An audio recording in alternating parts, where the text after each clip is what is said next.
पिछली क्लास में हमने force on a moving current carrying wire पढ़ना स्टार्ट किया था बेटे, है ना।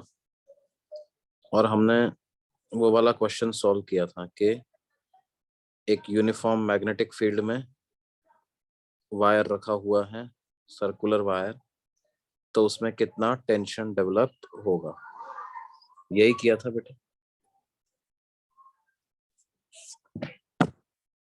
Yes sir. आज हम लोग उस आगे बढ़ाते हैं और बात करेंगे क्या भाई,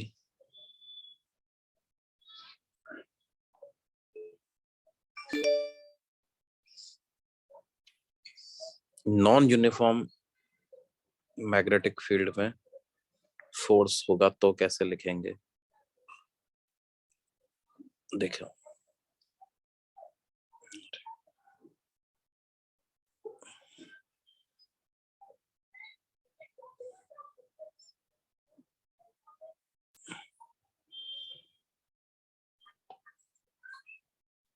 अच्छा, उसके पहले एक चीज और समझो आप कि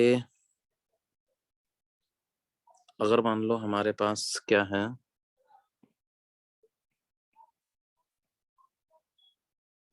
दिया हुआ है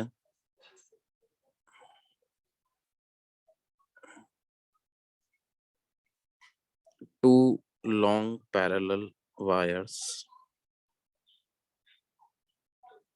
जिनमें करंट फ्लो हो रहा है I1 और I2, और वो डी डिस्टेंस पर एक दूसरे से रखे हुए हैं।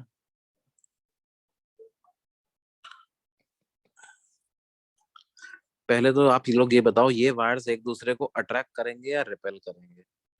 और उसी तरह से अगर ऐसा है,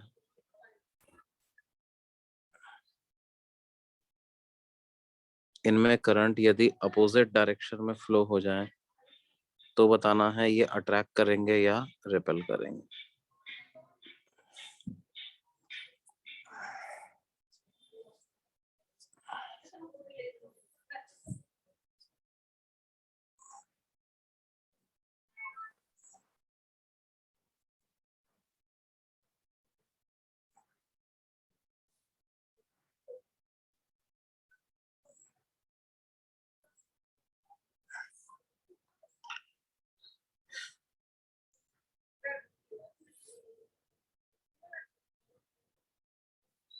देखो, जैसे पहले इस वाले केस की बात करते हैं।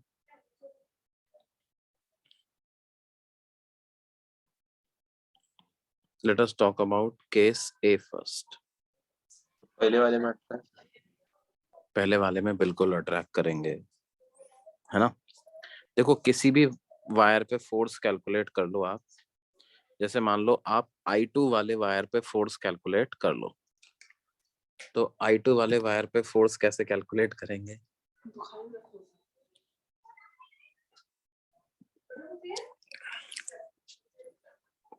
फॉर्मूला होता है IL क्रॉस P, है ना।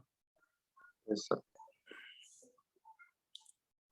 अब जहां पे I2 वायर रखा हुआ है, वहां पे मैग्नेटिक फील्ड कौन जनरेट कर रहा है। I1 वाला वायर वहां पर मैग्नेटिक फील्ड जनरेट कर रहा है। किस डायरेक्शन में जनरेट कर रहा होगा। I1 की वजह से I2 वायर जहां पे रखा हुआ है वहां मैग्नेटिक फील्ड देखूंगा, तो क्या वो ऐसे गोइंग इनटू द प्लेन आएगा क्या। वो गोइंग इनटू द प्लेन आएगा। This is B1। अब IDL क्रॉस B करो तो क्या फोर्स की डायरेक्शन लेफ्ट साइड में आ रही है बच्चों। करंट ऊपर है, magnetic field into the plane है, तो ऊपर से अंदर की तरफ फिंगर्स को रोटेट करेंगे तो थंब की डायरेक्शन इनटू द प्लेन आएगी, है ना। सर। उसी तरीके से अगर मैं वायर 1 की बात करूं, वायर 1 पे जब मैं फोर्स कैलकुलेट करने लग जाऊंगा तो वहां पे मैग्नेटिक फील्ड जनरेट करेगा वायर 2। वायर 2 की वजह से मैग्नेटिक फील्ड जहां वायर 1 रखा हुआ है वहां पर कैसी होगी, coming out of the plane type की मैग्नेटिक फील्ड होगी या नहीं? तो उसके लिए आइडियल क्रॉस बी करेंगे तो उसके ऊपर फोर्स जो है वो कुछ इस डायरेक्शन में आएगा। क्या ये बात समझ में आ रही है बच्चों? Yes sir. तो देयरफॉर अट्रैक्टिव नेचर का फोर्स होगा, wires will attract each other.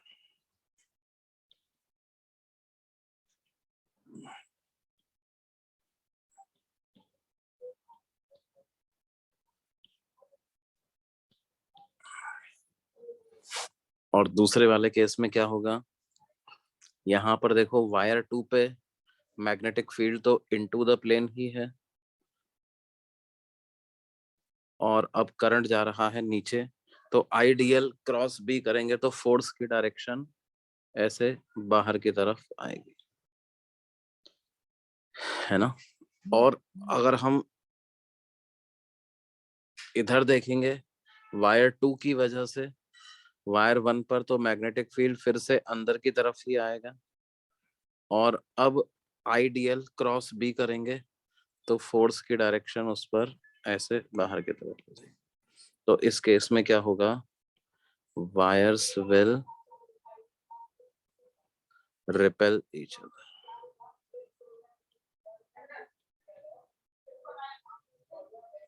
ये बात समझ में आती है बच्चों? Yes sir.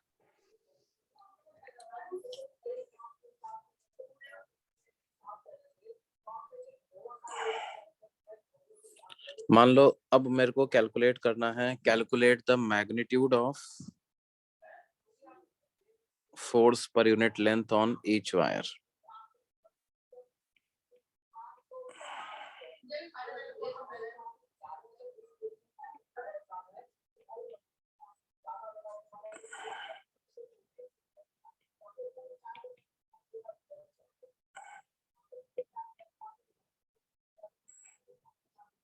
ये कैसा होगा?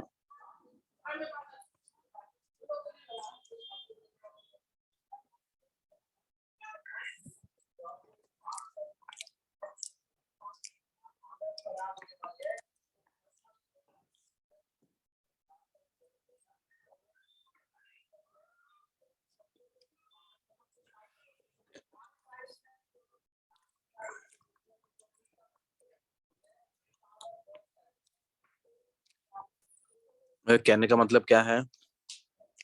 Consider 1 metre length of wire 2,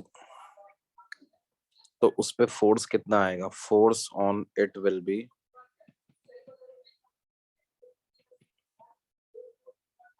wire 2 में से current that is I2, length 1, और मैग्नेटिक फील्ड तो उसको क्या लिख देंगे? Mu naught I by 2πd। Wire 1 तो इनफाइनाइट लेंथ का है ना, पूरे वायर 1 की वजह से magnetic field mu naught I1 by 2πd ऐसा लिख सकते हैं।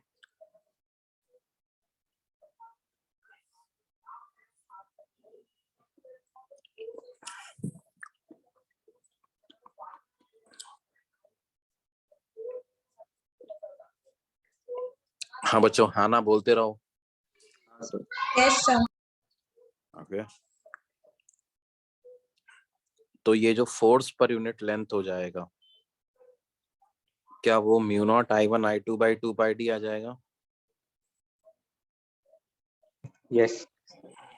अच्छा। Mu naught I1 I2 by 2π, इधर भी निकालोगे तो यही आएगा, mu naught I1 I2 by 2πd।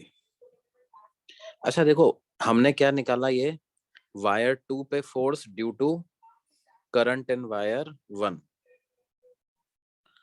अब वायर 1 जो मैग्नेटिक फील्ड प्रोड्यूस कर रहा है, वैसे वो non uniform magnetic field produce कर रहा है, तब भी हमने उसमें फॉर्मूला यूनिफॉर्म वाला ही क्यों यूज कर लिया बच्चों? देखो, वो भले ही उसकी overall magnetic field non uniform हो, लेकिन वायर 2 जहां पे रखा हुआ है उस जगह तो मैग्नेटिक फील्ड यूनिफॉर्म ही है ना? क्यों भाई? Yes, sir. है ना, क्योंकि मैग्नेटिक फील्ड वेरी तो तभी करता है जब वायर से परपेंडिकुलर डिस्टेंस अपन चेंज करते हैं। तो परपेंडिकुलर डिस्टेंस चेंज नहीं हो रहा तो क्या है,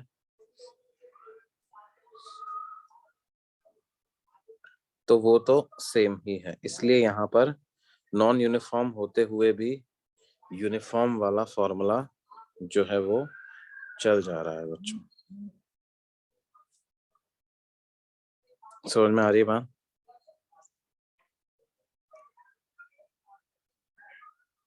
Yes, sir. ओके।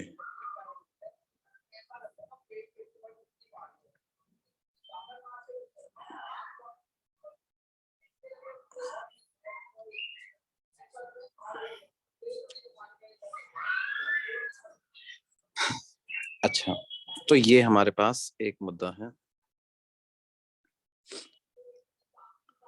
अब देखो, अगर मान लो हम वायर को ऐसे रख देते, ये इनफाइनाइटली लॉन्ग वायर है,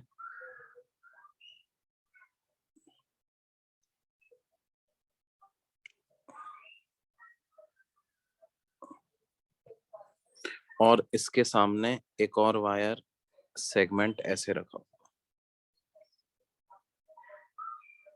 इसमें करंट फ्लो कर रहा है I2, इनफाइनाइटली लॉन्ग वायर में करंट फ्लो कर रहा है I1,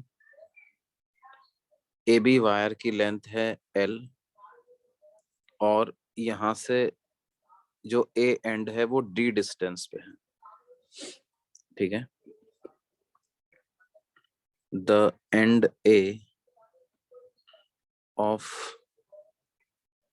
वायर सेगमेंट AB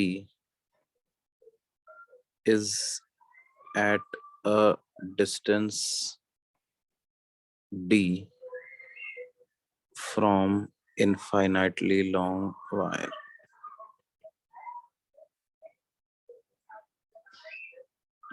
तो हमें कैलकुलेट करना है, कैलकुलेट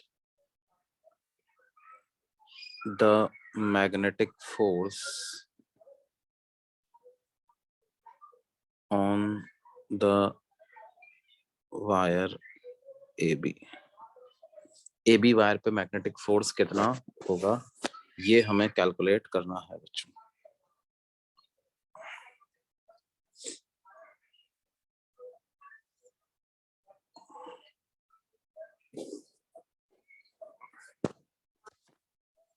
देखो, बेसिकली बात क्या है, वायर 1 मैग्नेटिक फील्ड प्रोड्यूस करने वाला है, और इसकी वजह से मैग्नेटिक फील्ड की जो स्ट्रेंथ है वो जैसे जैसे आप इससे अवे जाते जाओगे, स्ट्रेंथ ऑफ मैग्नेटिक फील्ड जो है वो कम होती जाएगी, है ना। डायरेक्शन हर जगह गोइंग इनटू द प्लेन ही है, लेकिन जैसे जैसे दूर जाते जा रहे हैं मैग्नेटिक फील्ड की स्ट्रेंथ कम होती जाएगी। ए पे स्ट्रेंथ ज्यादा है, ए से दूर जाते जाओगे तो स्ट्रेंथ ऑफ मैग्नेटिक फील्ड कम होती जाएगी, है ना। Yes, sir. तो क्या है बेटे, देखो हम क्या करें, integral I dl cross B से पता करेंगे, है ना।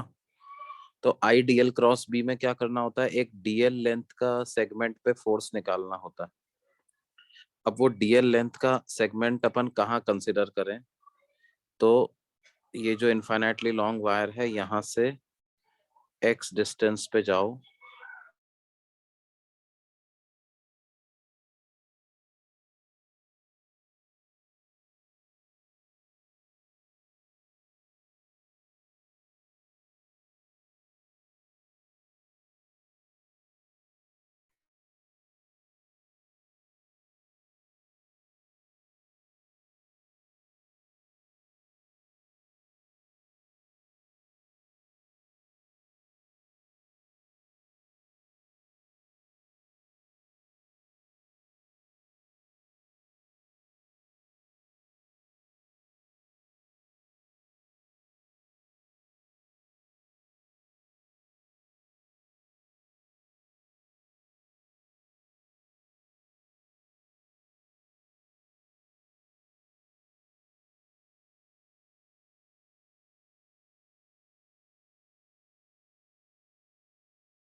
हाँ बच्चों, am I audible? Yes, sir. Yes, sir. Okay बेटा, तो देखो क्या है, यहाँ से x डिस्टेंस पर dx लेंथ का एलिमेंट हमने किया, इस पे फोर्स ऊपर लग रहा है ना। अब ये df कितना होगा? df का फॉर्मूला होता है I D L cross B, और df का मैग्नीट्यूड हो जाता है I D L B sine theta. तो I को तो हम क्या लिख देंगे, I2, dl को लिख देंगे dx, b को क्या लिख देंगे, इनफाइनाइटली लॉन्ग वायर की वजह से स्ट्रेंथ ऑफ मैग्नेटिक फील्ड, तो वो आ जाएगा mu naught I1 divided by 2πx, और थीटा, थीटा तो 90 डिग्री है ना। आइडियल वेक्टर और बी वेक्टर के बीच का एंगल तो 90 डिग्री है, तो साइन 90 डिग्री। तो df की क्या वैल्यू आ जाएगी, mu naught I1 I2 dx divided by 2πx। तो यहां से फोर्स कितना आ जाएगा बेटे, फोर्स की वैल्यू आ जाएगी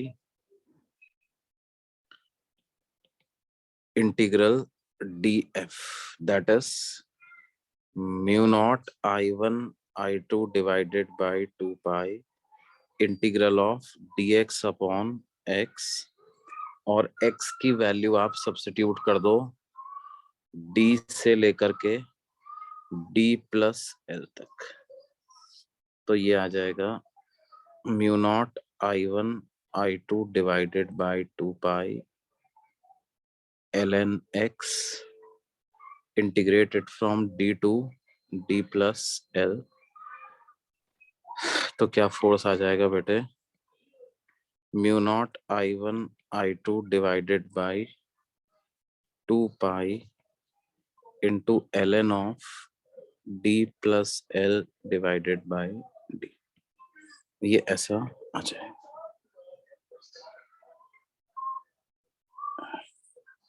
क्या ये बात समझ में आ रही है भाई? हाँ सर। ओके।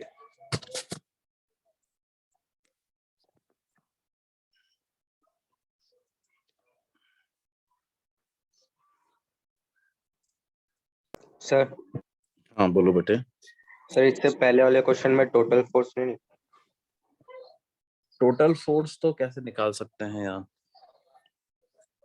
इनफाइनाइट लेंथ पे फोर्स का क्या मतलब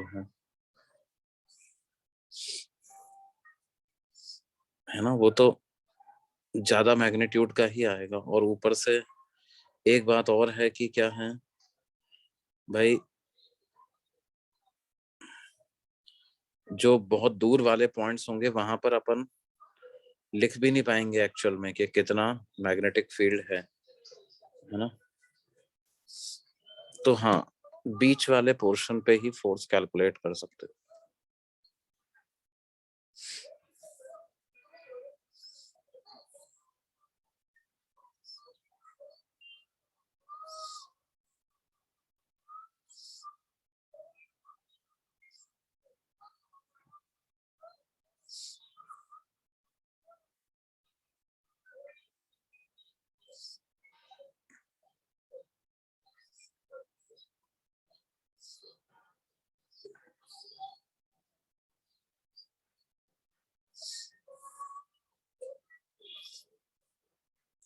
ये बात समझ में आ रही है बच्चों?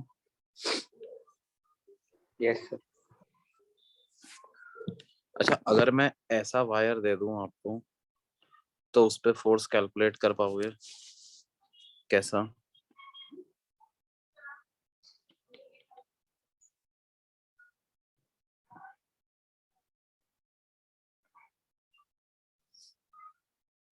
ये इनफाइनाइटली लॉन्ग वायर है, I1 करंट फ्लो हो रहा है और एक वायर सेगमेंट है ऐसा, जो कि ऐसे रखा हुआ है इस तरह।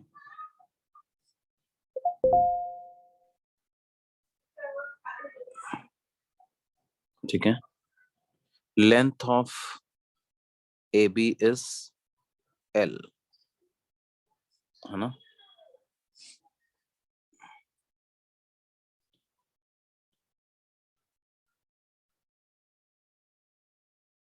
और उसमें करंट कुछ इस तरह से फ्लो हो रहा है I2। Calculate force on the wire segment AB।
देखो बच्चों क्या आया।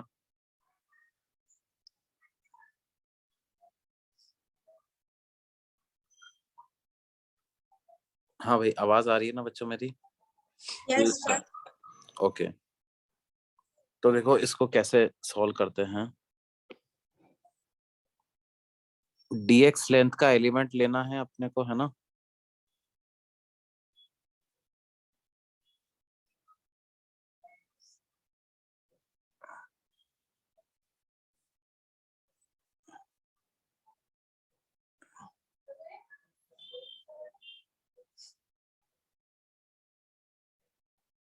कैसे लोगे बच्चों वो एलिमेंट?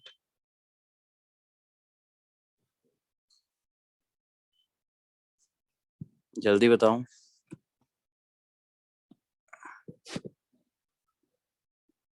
हम क्या करेंगे, इधर से x लेंथ ऐसे जाएंगे और dx लेंथ का एलिमेंट इस प्रकार से लेंगे, है ना। देखो x और dx ऐसे होना चाहिए कि जब x में dx ऐड करें तो मेरे को अगली डिस्टेंस मिले, है ना। जब x में dx ऐड करो तो आपको क्या मिलना चाहिए, कुछ अगली डिस्टेंस मिलनी चाहिए, है ना। Yes, sir.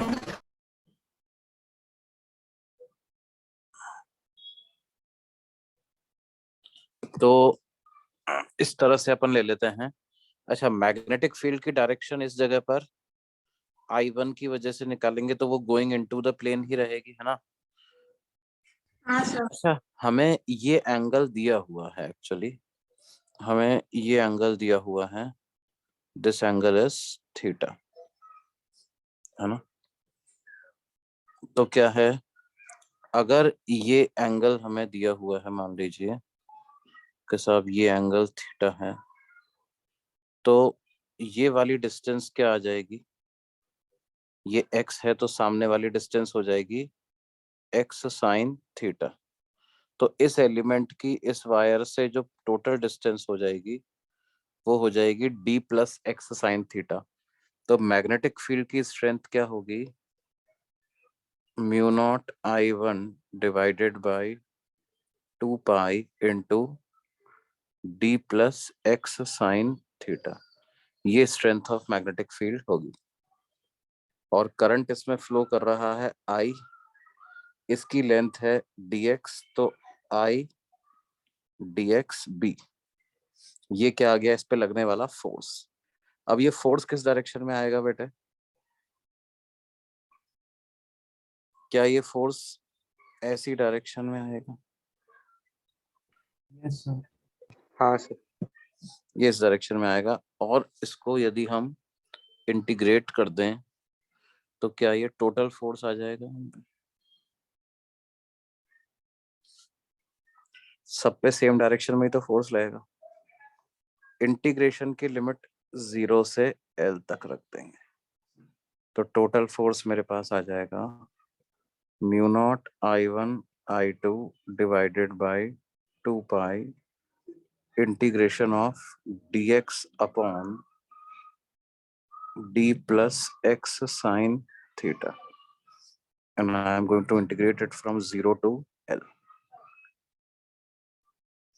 तो फोर्स आ जाएगा mu naught I1 I2 divided by 2 पाई, ये इंटीग्रेशन हो जाएगा 1 by sine theta into ln of d plus x sine theta, और इंटीग्रेशन की लिमिट रखोगे 0 से L। तो mu naught I1 I2 divided by 2 pi sine theta into ln of d plus L sine theta minus ln d।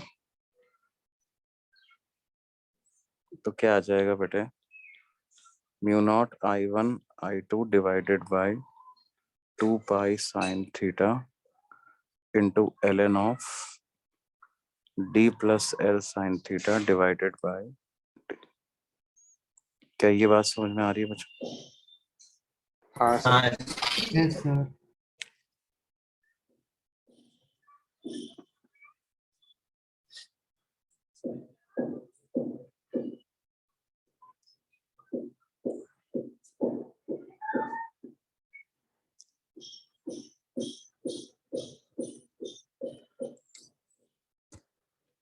अगले page पे चले बच्चों। 1 minute sir. Sir wire से एक्सिस्टेंस क्यों नहीं ले सकते? वायर से भी ले सकते थे, लेकिन वो मतलब देखो क्या है, मैं तुम्हें बताता हूँ, उससे भी बताता हूँ उससे कैसे करेंगे, है ना।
गया सर। ओके बेटे, देखो क्या है भाई, जैसा कि ये बच्चा बोल रहा है कि सर आप इसको वायर से एक्स डिस्टेंस रह के करो। पिछले सवाल में तो वायर से ही लिया था अपन ने। देखो वायर से हम ले सकते हैं, है ना। मान लो आपने ऐसा किया कि यहाँ से एक्स डिस्टेंस पे गए अपन, ठीक है। तो जैसे इस पॉइंट की डिस्टेंस एक्स है, तो अगले पॉइंट की जो डिस्टेंस होगी वो आपको लेनी होगी क्या, एक्स प्लस डी एक्स। ठीक है बच्चों, तो dx अब इस एलिमेंट की लेंथ नहीं ले सकते अपन, है ना। dx यही लेना होगा मेरे को। आप x ऐसा ले सकते हो, उसमें कोई दिक्कत नहीं है, लेकिन अगर x ऐसा है तो dx ये होगा। ये बात क्लियर है। Yes sir. अब देखो क्या है बेटे, हमें दिया हुआ है ये एंगल है थीटा, तो ये एंगल भी होगा थीटा। वायर की लेंथ ये तो वो वाली 90 माइनस 90 माइनस थीटा। अच्छा सॉरी सॉरी सॉरी, तो क्या है, ये एंगल है थीटा, तो यहाँ पे इधर वाला एंगल थीटा हो जाएगा। ठीक है, तो ये जो वायर की लेंथ है जिस पे मुझे फोर्स कैलकुलेट करना है, वो कैसे मैं कैलकुलेट करूंगा, I will consider sine theta. Sine theta को लिखूंगा dx अपॉन dl। तो जब मुझे dl की जरूरत पड़ेगी तो मैं उसको dx के टर्म्स में इस तरह से कन्वर्ट कर लूंगा बच्चों। ठीक है, अब क्या है, इस एलिमेंट पे फोर्स जब लिखोगे तो फोर्स का क्या फॉर्मूला लिखोगे, आई डी एल बी। आई तो इसमें से करंट फ्लो हो रहा है, दैट इज I2।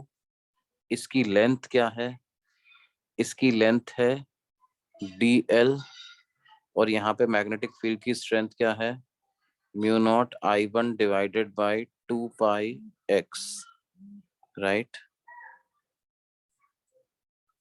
हाँ। टोटल फोर्स निकालना है तो इसको इंटीग्रेट कर देंगे, mu naught I1 I2 D L divided by 2πx sine theta. और तो बड़ी देनी है क्या इसको?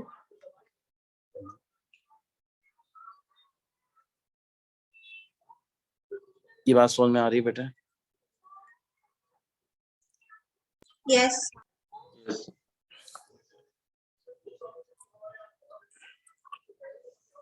फिर dx होगा।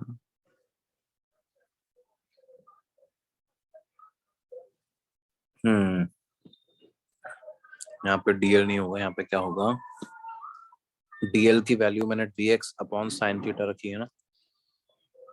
अब x को कहां से कहां तक इंटीग्रेट कर देंगे बच्चों, d से d प्लस l साइन। ये डिस्टेंस d है और लास्ट वाली डिस्टेंस हो जाएगी d plus l sine theta.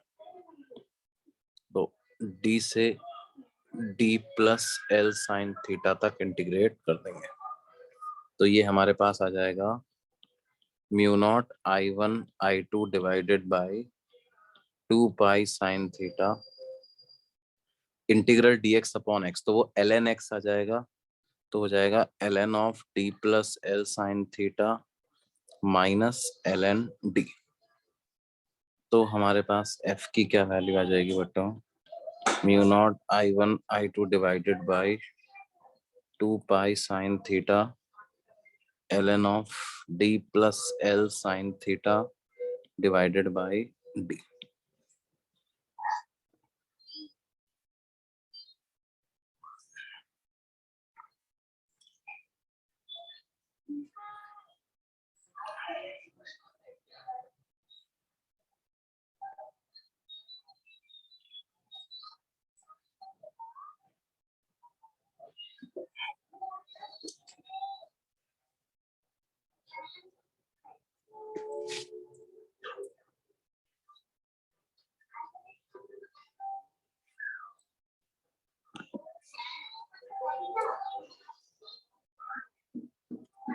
क्या ये बात समझ में आ रही है भाई? Yes, sir.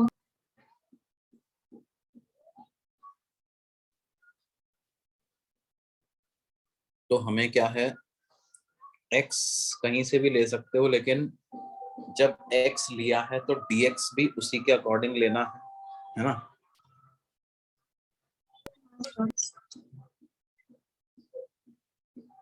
और फॉर्मूला में क्या है, ये केयरफुल रहना है कि जब dl की जरूरत पड़े तो dl ही रखो, ठीक है? dx ही मत रख दो उसको डायरेक्ट।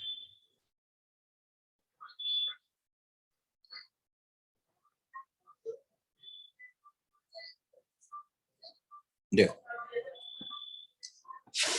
अब एक और सवाल मैं देता हूं, ये तुम्हें खुद करना है। क्या वह सवाल है? सर 1 मिनट, वो थोड़ा सा बचा था। हाँ।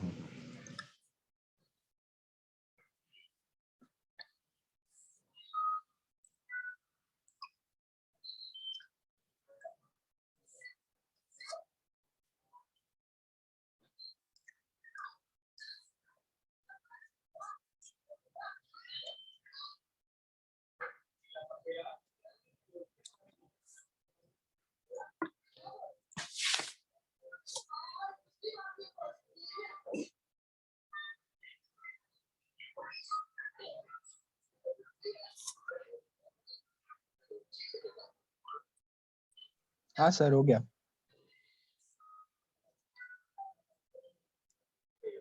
अब देखिए क्या है,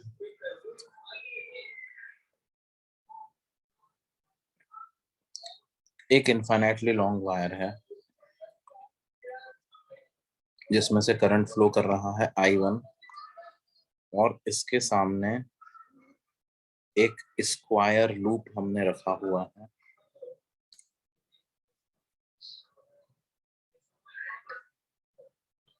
ABCD, ठीक है? और AB और CD साइड्स जो हैं वो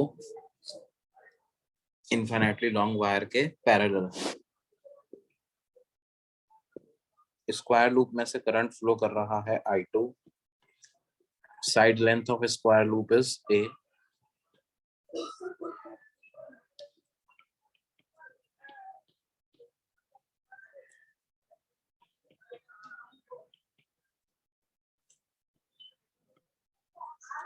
Find force on the square loop.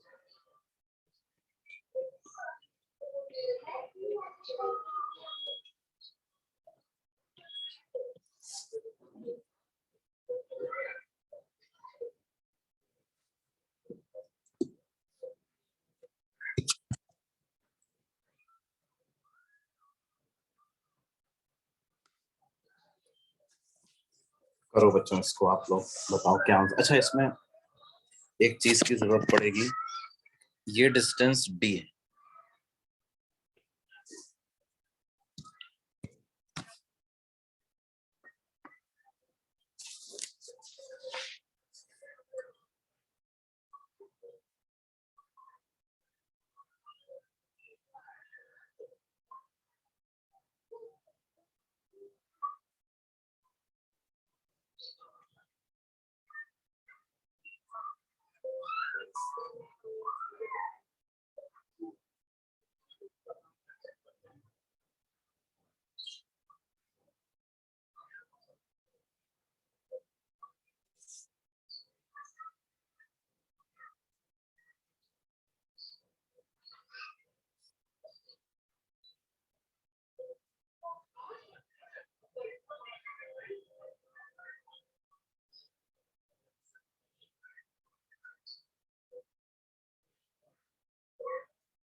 हाँ बच्चों, क्या आया?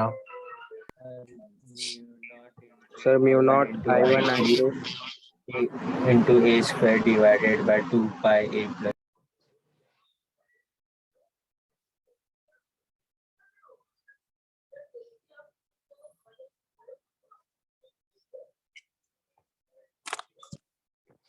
भाई देखो क्या है।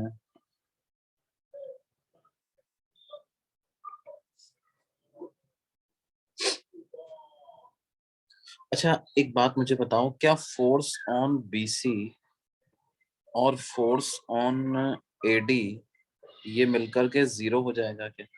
Yes, sir. Yes, sir. हाँ sir.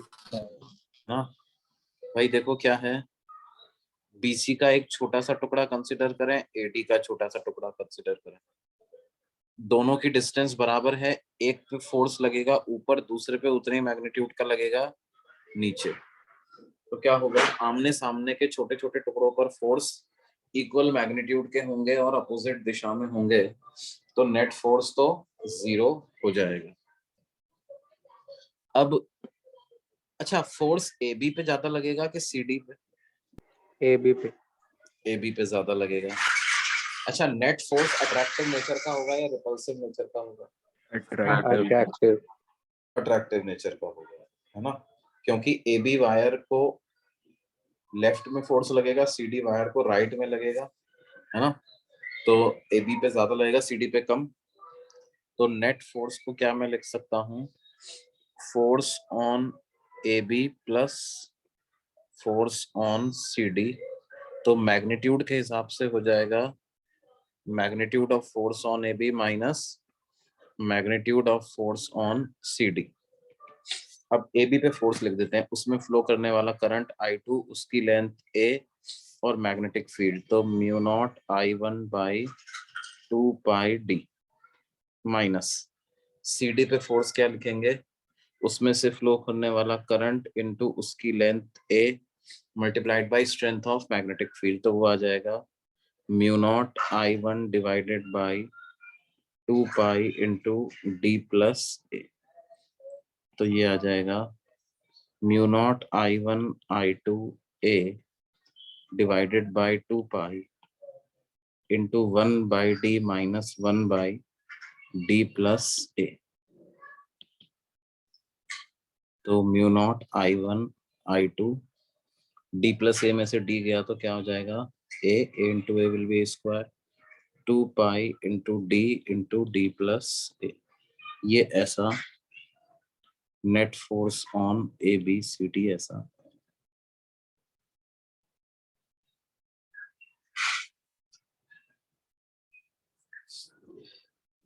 क्या बात समझ में आ रही है मुझे? हाँ sir.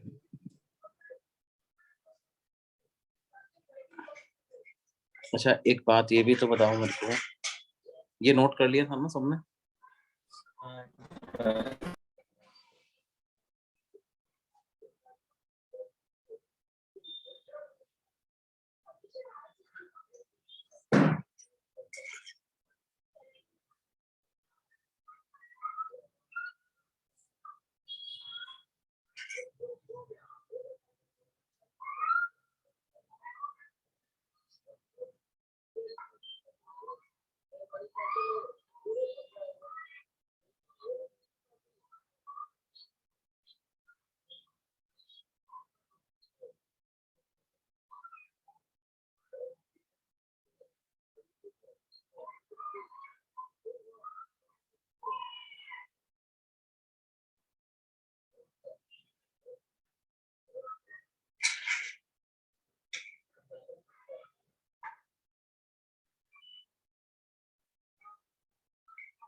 चलो तो ये बात अपनी पूरी हो गई। अब हम बात करेंगे क्या, torque on a current carrying loop in uniform magnetic field. अच्छा, उसके पहले before we move on to that, एक क्वेश्चन हमें ये भी करना है क्या, मान लो एक सर्कुलर लूप है of radius a carrying current I and it is placed in a region of magnetic field जहां पर magnetic field का मैग्नीट्यूड तो कांस्टेंट है लेकिन रेडियल डायरेक्शन में